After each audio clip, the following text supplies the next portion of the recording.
Alright, so before I start this review, I just want to say happy Thanksgiving to all out there that celebrated. And if you don't celebrate Thanksgiving, then just hope you're having an awesome day.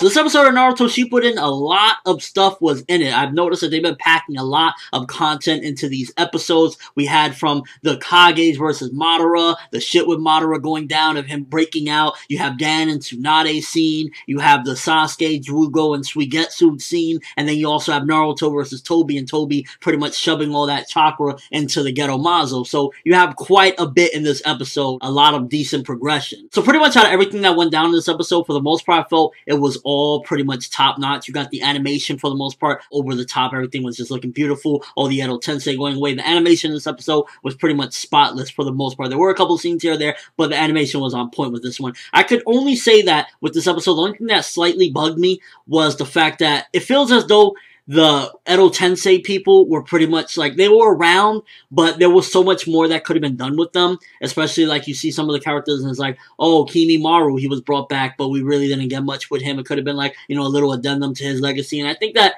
that's pretty much the only problem I had. And that's not necessarily with the anime's fault. That's pretty much kind of like a little bit going with the story, is that I wish that some of these characters that got brought back, we would have delved into them a little bit more. And granted, yeah, maybe you could say that would have dragged things out a little bit, but I would have liked to have closure for a lot of these characters. Kind of like Datara's in there and he's like cursing up a storm, and then it's just like, well, okay, I'm gone, see you later. And it's like, we could have dived into some of these characters. Like, some of them did get closure, but then some of them really didn't. It was like Maru was just kind of, you know, whacking around, and you have like a lot of little different ones. I noticed that they carried on the scene of one of the legendary swordsmen, this chick, and then the other chick with like the Rin lookalike with the purple things on her cheeks or whatever. I noticed that they carried that little filler bit in there, and that was kind of good. But that's just really one of my most biggest complaints about this, is that I would have loved for a lot of these Edo Tenseis to get more screen time and dive into them and get them their closure that I felt that some of these characters really needed. And with this finishing and wrapping up, it was like, you did something good for Dan and gave a couple other extra characters, but for the most part, it was like, there was a lot of people brought back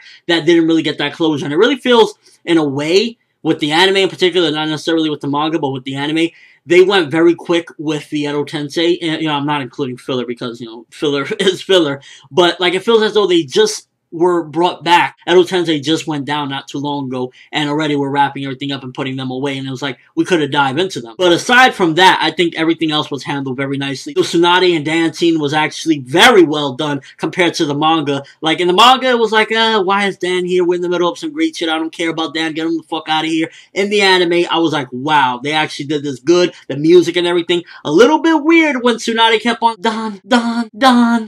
Calm down, Tsunade. He's dead already. You can't do this. But in all seriousness, that scene was really beautifully done, and it was just really giving a little bit of that, you know, Tsunade closure that's kind of needed, because she always had that thing on her shoulders, the burden of losing him, as well as her little brother. So giving that little closure, and with Dan rescuing her one last time, it really gives a little bit more development to Tsunade as a character, and finally putting a little bit of closure onto some of the problems that she had throughout the entire series, you know, from losing him. And I like that scene a lot, especially in the anime. The manga was like, whatever, just like, let's get this over with. But in the anime, it really felt like it was necessary, and it was done very well. Madara.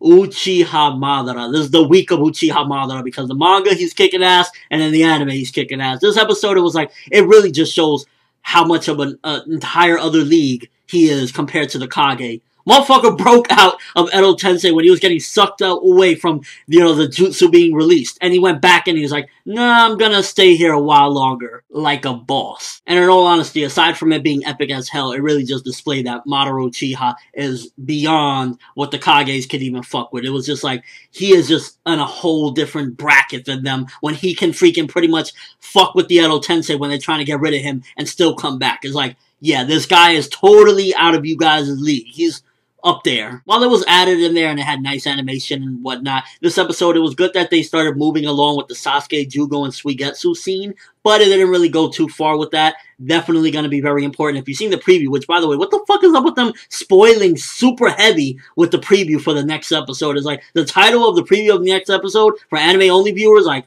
yeah, they're giving it all away. But this episode has started moving things along, which is good. You know, again, progressing even that scene as well. But next week will be a lot bigger with this scene. It was just like getting things ready for what's to come. If you see the preview or the title of the preview, you'll understand what I'm talking about. And then last but not least, we got the ending with the masked man shoving all the Biju chakra into the Ghetto Mazo, seemingly starting up the Ten Tails revival. Now, this is something that has always been controversial. with the series in general, because, you know, it was stated numerous times the entire war was started because he needed the chakra from Naruto and B.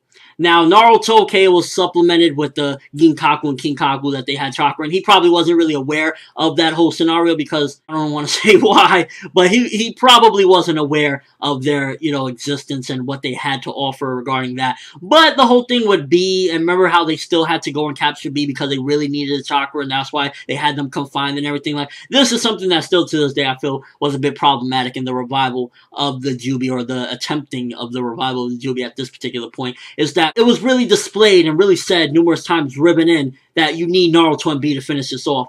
But he's seemingly going through with it anyway. And he's like, well, it's not going to be the way it should have been, but it's still not going to affect its power. So it's kind of like a little bit iffy with that situation. That's another thing, I guess, that slightly bugged me. First, the stuff with the Edo Tensei, where some of them kind of didn't get the closure. And then also we have this bit where it's kind of like, you know, it's supposed to be really that you needed Naruto and B. You needed the 9 tails and the 8 tails in order to finish it. So I always have a slight gripe with that as well. But as a whole, I felt the episode was done very well. A lot of progression, a lot of good stuff. And it was like, yeah, it had a couple of flaws in there, but it still handled itself pretty well and progressed the story quite a bit with some epic moments and some sad moments as well. I'm gonna give this one 8.5 out of 10. It was very good, and at the end of the day, some of the stuff that it did, well, it's from the source material itself, so the anime can only do so much with what it's given. So for what it did, I think it was very well done and very good episode. Let me know what you guys think. First of all, anime-only viewers, how the fuck you think Madara is gonna be put down after this? Because, I mean, he's just showing that he's a legendary dude. And also, how do you feel regarding the whole thing with the Edo Tensei finally being released and set free? While it was a beautiful scene, do you feel as though